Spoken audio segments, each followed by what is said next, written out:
Sometimes, when we look at our lives today, individually and collectively, when we have forgotten how much we are caught up in the matrix of habits, routines, conditionings, boredom, stress, then something may appear from nowhere, pulling us up by the nose, making us jump up in panic, cutting the normal flow of things in a totally unpredictable way. This is what happened with the COVID-19 crisis. Sometimes we need a wake-up call in the middle of the night that is electrifying enough to throw us out of the bed under the cold shower, where, shuddering and shocked, we cannot but ask ourselves about something deeper, something about the meaning of our existence on earth. This is specifically happening in periods when human life is exposed to an overwhelming challenge of hectic change, or we can say increase of wave excitation on the surface, and when guiding directions are lacking. But the real call comes from the universe. One of the consequences of our modern ways is our alienation from nature. The growing attraction to the metropolitan lifestyle with its challenges of stress isolates the soul from its inborn, genetically anchored potential to fuse with nature and to remember from this contact essential spiritual values of life, such as self-appreciation, inner silence, integration, acceptance, etc. The present crisis of our society in this light can be understood as a kind of collective burnout. It is the result of an imbalance between the inner and the outer directions of life, whereby the thrust or the juice of our human condition are lost in the fog of the matrix and its games and dictates of ignorance about the true values of our existence on earth. Actually, rightly understood, humanity as a whole is passing through a very metaphysical moment in this history on planet Earth. The great thing is that each of us is forced to ask new questions.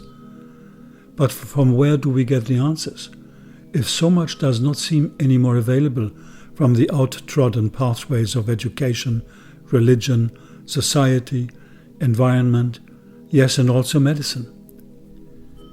In the Gaia theory, Gaia, the earth, is like a living, intelligent, self-regulating organism. The soil, the atmosphere, the oceans, the plants, animals, and humans are interconnected and form the organs of this being, the goddess of which is Gaia. When people or animals get sick, when their brains emit chaotic energies and their behavior becomes destructive, Gaia sends them the specific medicinal plants that are needed to restore harmony. The plants must play their specific role in the cycle of energy exchange among all living things. In this way, Gaia maintains universal homeostasis. Maybe the present crisis is a Gaia medicine. It sounds tough, but maybe it's evolutionary. Medicinal plants and their essential oils can make us find practical help and balance in front of the challenges posed by the apparent chaos of our present situation. Since the beginning of time, man has always tried to get in contact with the subtler energies governing plant life, be it through numerous techniques such as shamanistic ritual, yogic performances, etc., be it through simply talking to plants, transmitting feelings such as gratitude, admiring them, adoring them, chanting to them, playing music for them. Plants were always held in high esteem by us humans. There is this ancient partnership of plants and man. The beauty of it is that we are rediscovering it today, and the plants are helping us. The understanding of the subtler and therefore more powerful levels of life in the universe is the key for man to decode the many secrets of languages of plants. It will give the whole humankind on planet Earth, maybe for the first time in history, the possibility to establish a new kind of fusion through knowledge with the plant kingdom, and through this reach nearer to the cosmic intelligence which governs all life forces in plant and man simultaneously. And with this, also a more systematic understanding of the subtle workings of the biochemistry of plants, and particularly of their aromatic molecules, is coming up today. This will make us gain increasingly powerful tools for applications in areas such as energy medicine, quantum healing, psychospiritual self-healing, and many others.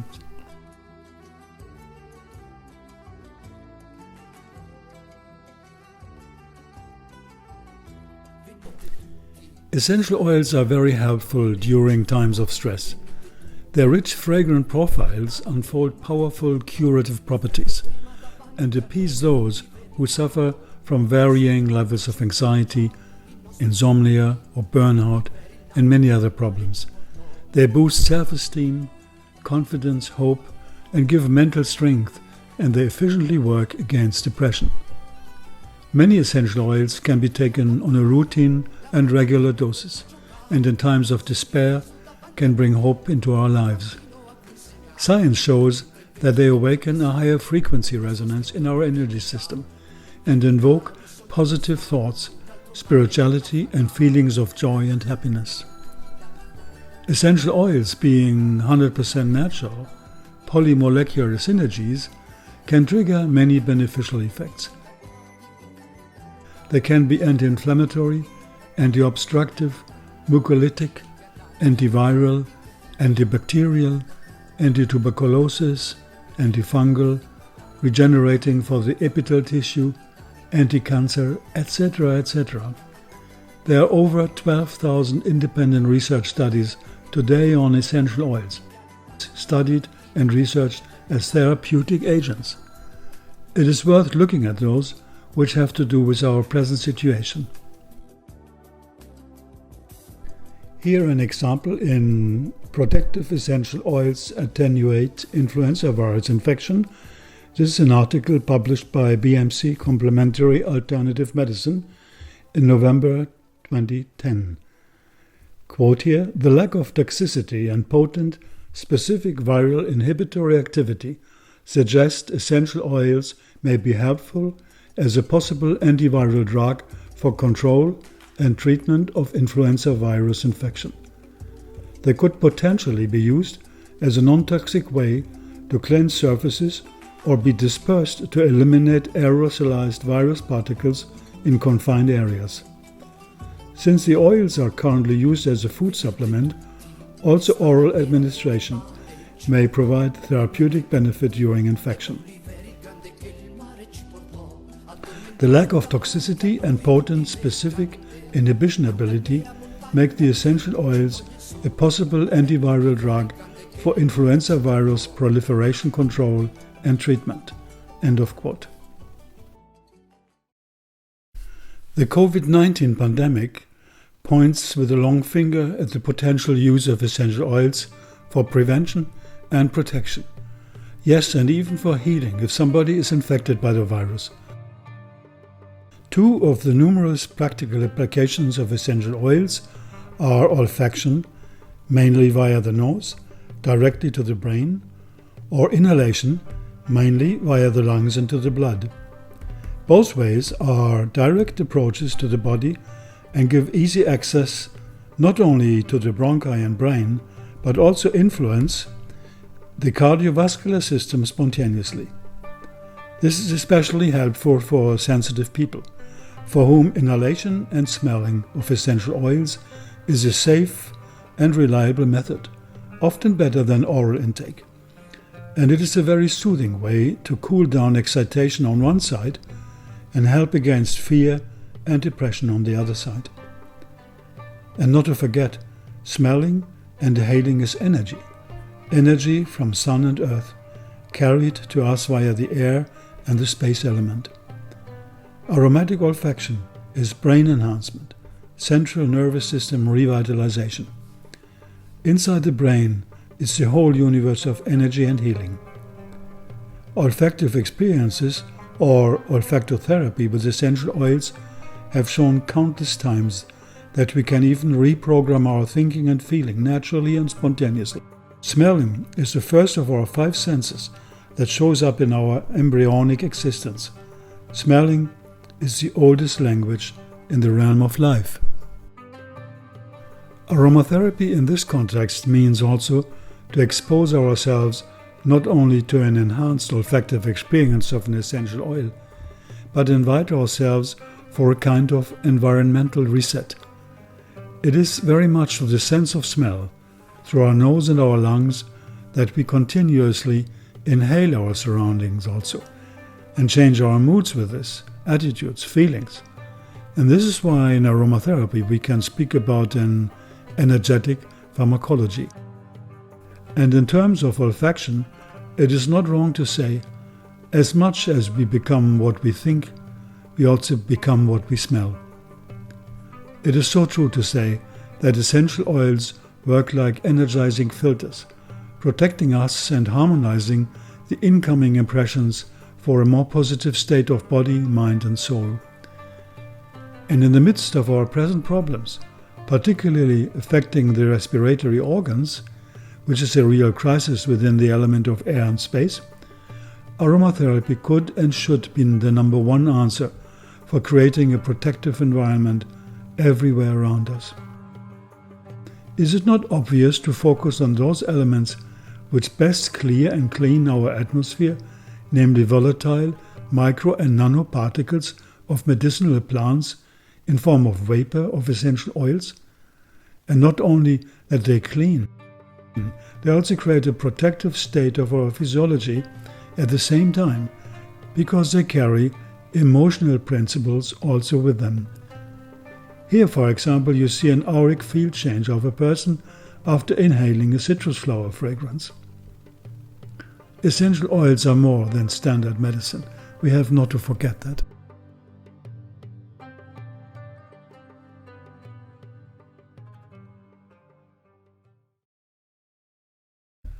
Our immune system has learned certain strategies over time, genetically determined also, but to some large degree in a kind of challenge and response situation. Which means the more it has been exposed to problems, the greater became its flexibility and its strategies for defense. Often, like with the antibiotics, through the help of new external agents, our immune system displays modulated methods in situations of disease. Unfortunately, these methods often are only efficient for a certain length of time, since the enemy learns to bypass the new strategies. The test of time is different when it comes to pathologies. A growing number of infections have started to be harder to treat, as a large number of standard antibiotics which were used to treat them became less effective. One of the problems of our allopathic medical approach is that it is based on a purely chemical, materialistic, and in most cases, monomolecular medicine. It leaves out the quantum level of real healing. Conventional allopathic medicine, explains Bruce Lipton, only emphasizes matter, and it's affecting matter, and therefore it is focused on drugs. Quantum mechanics has not yet been adopted by allopathic medicine for a simple reason. The business pursuits of the pharmaceutical industry do not want to have energy healing because it has no commercial value to them. Aromatherapy is first of all medicine of the energy fields available in the universe. The plants have absorbed powerful cosmic rays and give this energy to us humans to revitalize life in form of food, herbals, essential oils, etc. In short, in form of medicine of life, resonating within the biological and spiritual structures of all beings via a hidden network of connections, of intelligence from the beyond, we can say, or prana. Essential oils could and should be the major element for a global action plan. And this action plan has to be holistic, integrating all levels of the human being and his environment in a total alliance with and surrender to Mother Nature. We have to give up our arrogance that we know better than nature. This concept is still lingering around in major circles of the society. Why are we so hesitant with medicine from nature, even in the so-called COVID-19 pandemic? Nature has developed over millions of years her own strategies against countless germs, fungi, parasites, etc. Without these strategies, evolution, yes, even life on Earth as a whole, would not have been possible. We do not need to reinvent the wheel. We just have to deepen our knowledge of nature and combine her age-old defense mechanisms with our modern scientific approaches. Essential oils are sunlight messengers. With their polymolecular biochemical outfit, they have developed as allies of interaction inside nature herself, in a kind of challenge and response way.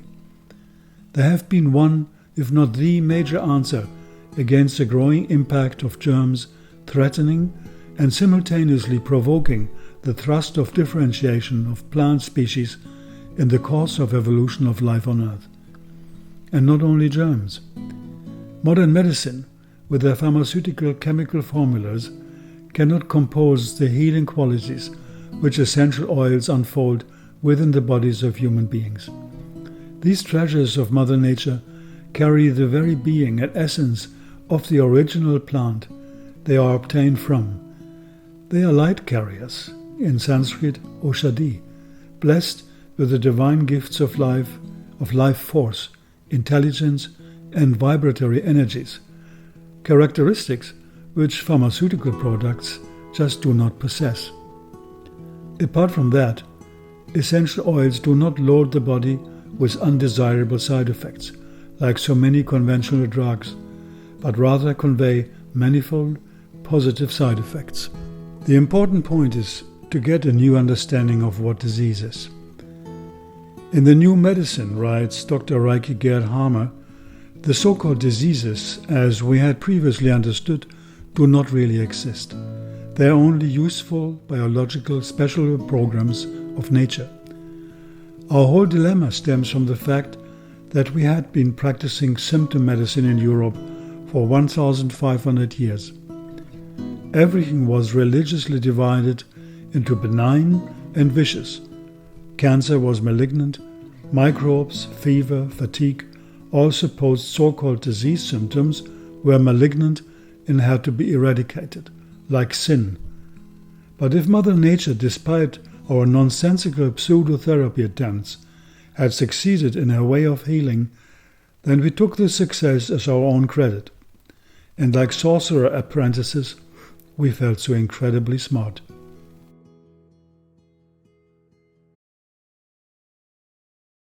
In this perspective, disease does not happen by chance or by a curse, or by the vicious dictate of nature. The viewpoint of a new medicine of the millennium will not be anymore in terms of all these dangerous malevolent microbes and viruses and the terrible malignancy of cancer. All external causes defined as diseases, yes, and even the so-called infectious diseases and pandemics like the COVID-19 will be understood as emergency measures created by nature to save the organism and the collective, and not to destroy it. To save meaning to prevent further damage of the system. The whole outlook of modern Western medicine is wrong. We have been propagating to treat the symptom, find the enemy, and then kill it if needed. This is a very poor perspective of the real story behind disease. The underlying story is much more interesting. And above all, did we ask the question number one, why is there an enemy? Spiritually spoken, quote, if we have an enemy, it shows that our friendliness has not been enough, said the famous Indian sage Maharishi Mahesh Yogi. So then, behavioral patterns of body, mind and soul are hiding behind behavior also with our closest partner, ourselves. Are we friendly enough with ourselves? Forgiving enough? Smiling enough with our heart, our lips, our words? Is it possible that we swim in this crazy world without harm, without doing harm, befriending the world inside and outside ourselves? It's not about killing the enemy.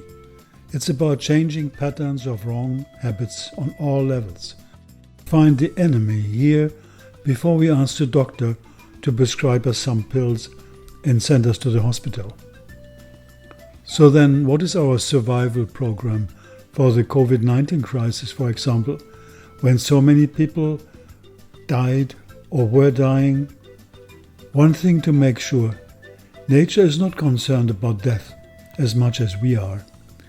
Seen from a spiritual perspective, which is the perspective of nature, there is no real death.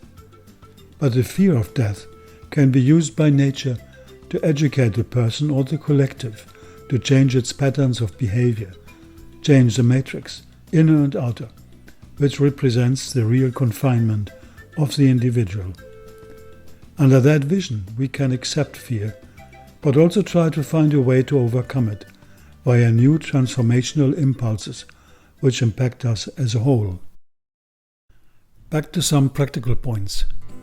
Several research scientists like Hudson and Vimalan Tan from the Department of Pathology and Laboratory Medicine from the University of British Columbia in Vancouver, Canada, have, quote, demonstrated that the vapor or gaseous phases of certain essential oils show good antibacterial, antifungal, and antiviral activity, sometimes better than the corresponding liquid phase of the oil. Some studies also indicate that the whole unfractionated oil and also synergies of antimicrobial oils blended together can have a high potency and be as or even more efficient as the lab-extracted so-called active ingredients. This suggests a perspective of a new kind of alchemy of healing, made on the basis of nature's experience with biochemical compounds over millions of years. One can also think of a face mask spray in the COVID crisis, a combining powerful antimicrobial essential oil blend to be vaporized on a face mask or on a cotton handkerchief 2 to 3 minutes before using it. It can be used for protection of both the user and the potential person in front. Let's take an example of a blend for the COVID situation, a preventive antiviral formula. For example, we take these essential oils. Lemon.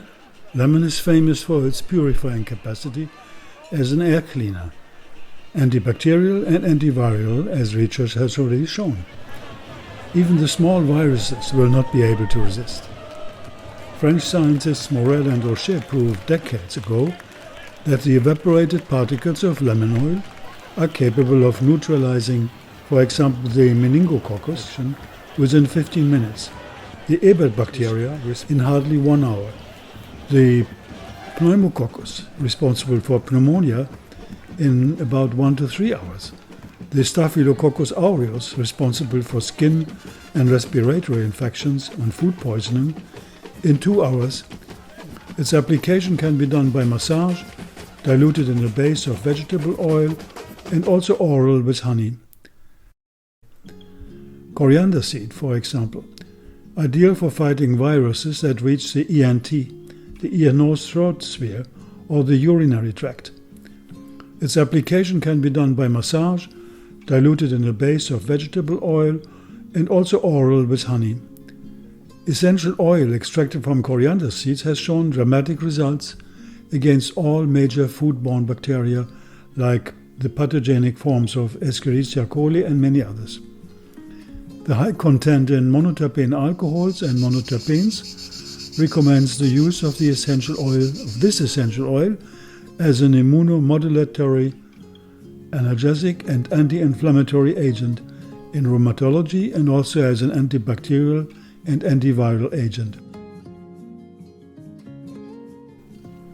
Then we go to mountain hyssop, the Hyssopus decumbens. This oil has shown to be interesting for the treatment of influenza, bronchitis, and various ear, nose, and throat problems. It is a powerful antiviral agent, strongly anticatarrhal, expectorant, and remarkably anti-asthmatic. It has also invigorating and stimulating action on the sympathetic nervous system.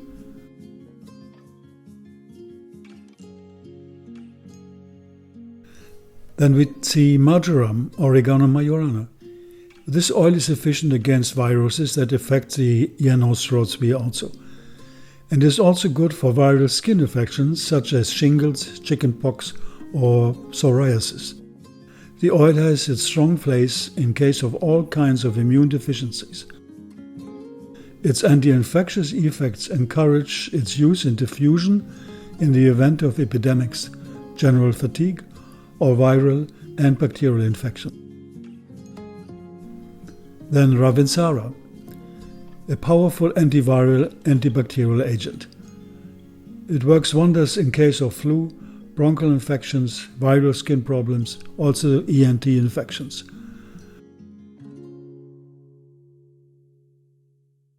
Ravinsara oil is exceptionally antiviral and microbicidal, as an immunostimulant and a great helper for the cardiorespiratory system, due to its anticatarrhal and expectorant action, and strong energizer.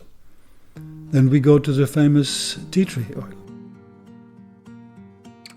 It is known for its all-round properties and its strong anti-infectious effects on many levels, including the respiratory tract. The protective activity of this natural disinfectant against the influenza virus, captured on the filter fiber surfaces in hospitals, showed strong antiviral properties when used on fiber coating materials. The oil was capable of deactivating captured microorganisms within 5 to 10 minutes of contact on the fiber surface. The antiviral activity of tea tree oil was also successfully challenged in aerosols form by mixing viable airborne viral particles with oil droplets in the rotational aerosol chamber. An ideal oil for vaporizing in a diffuser it is. Then the cardamom oil. Cardamom oil is at first a very efficient digestive, carminative, and also highly antispasmodic oil. But more than that, with its strong degree of the respiratory compound eucalyptol, which is the same as 1.8 cineol, it shows also a good anticatarrhal and a powerful expectorant action. Cardamom oil is rich in anti-infectious ingredients in general.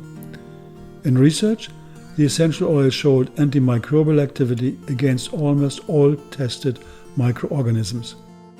Other studies conclude that this oil could be a major component in a new antimicrobial drug. The researchers stated that the oil's antimicrobial activity as a total may be the result of being able to damage the cell membrane of certain bacteria and to inhibit quorum sensing, the cell-to-cell communication of pathogenic germs. Eucalyptus radiata, highly expectorant and clearing for the respiratory system. The oil is good in case of rhinitis, sinusitis, otitis. Its action is similar to tea tree oil. The oil has a long history as a protective agent against many bacteria, including tuberculosis bacteria and MRSA, viruses and fungi including Candida.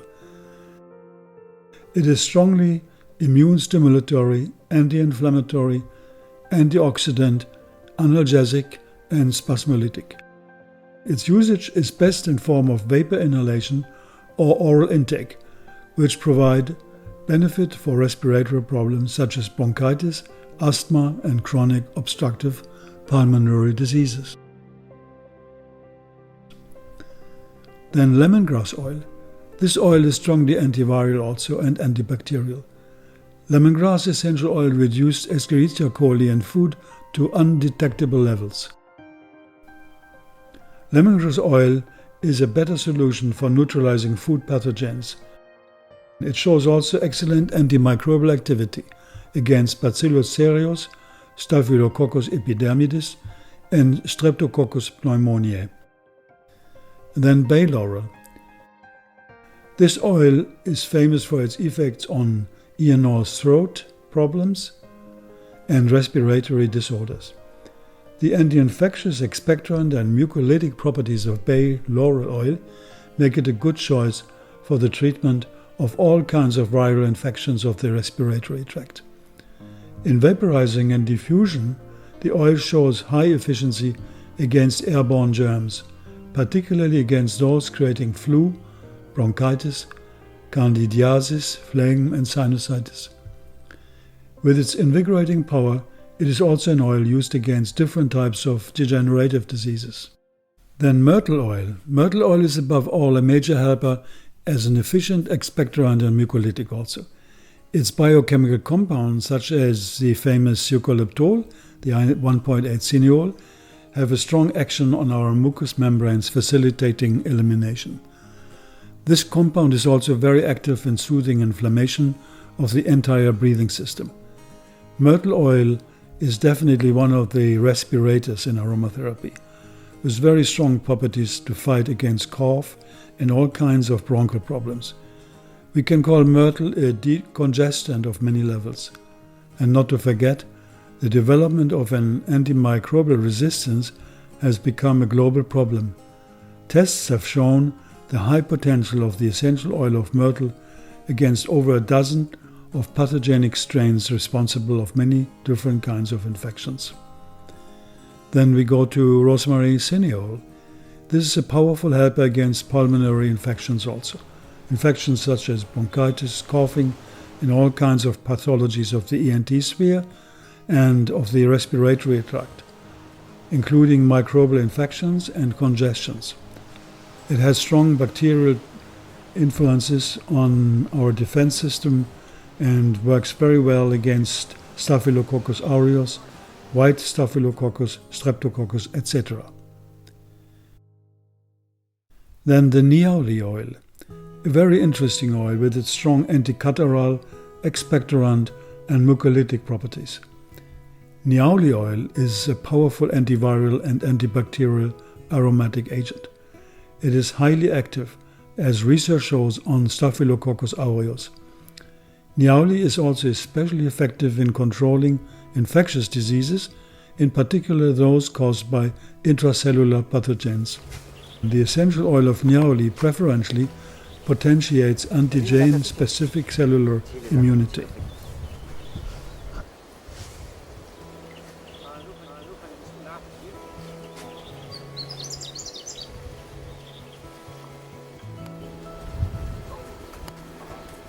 Ce sont les branches de Niaouli.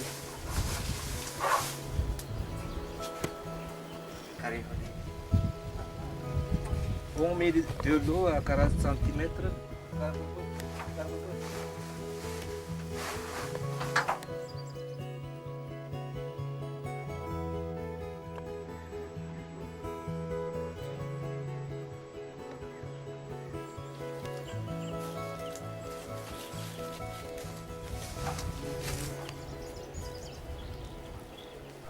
And here we have some possible applications of such a blend of oils. This blend of essential oils, also the single oils, can be applied directly on the skin or can be used diluted, of course, in a vegetable oil or in aloe vera.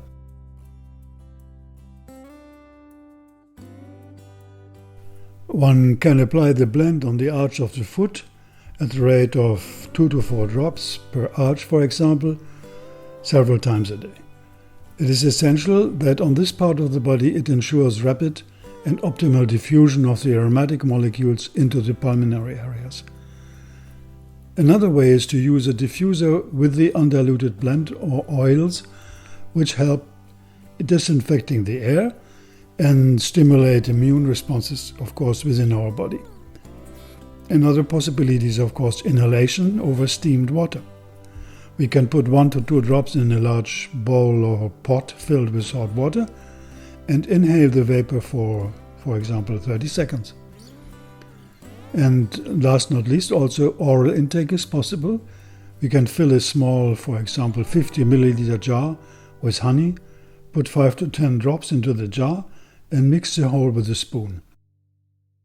And then we can dip the tip of a teaspoon, for example 1 to 2 milliliters of the honey mix, and ingest it alone or with some lukewarm liquid, not too hot.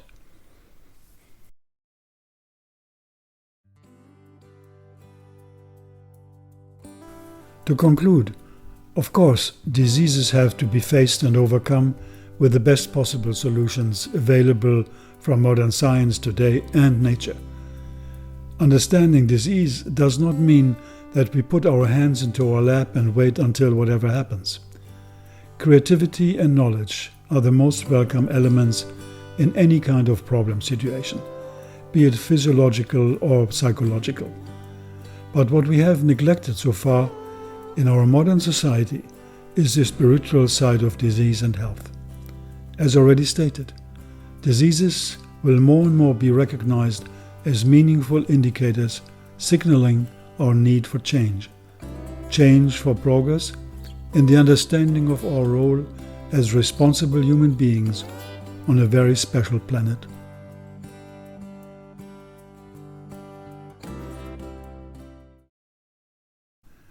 Disease is definitely not a survival program, but is meant to be a training to rise in knowledge. I mean true knowledge about ourselves and our real mission on Earth as human beings. After so many hundreds of thousands of years of human evolution, it is high time to start with new patterns of thinking, make a turnaround, and create a new perspective on ourselves, the world, the society, nature, the divine. The universe has its own ways. If we are not moving fast enough, we get a kick, and then change.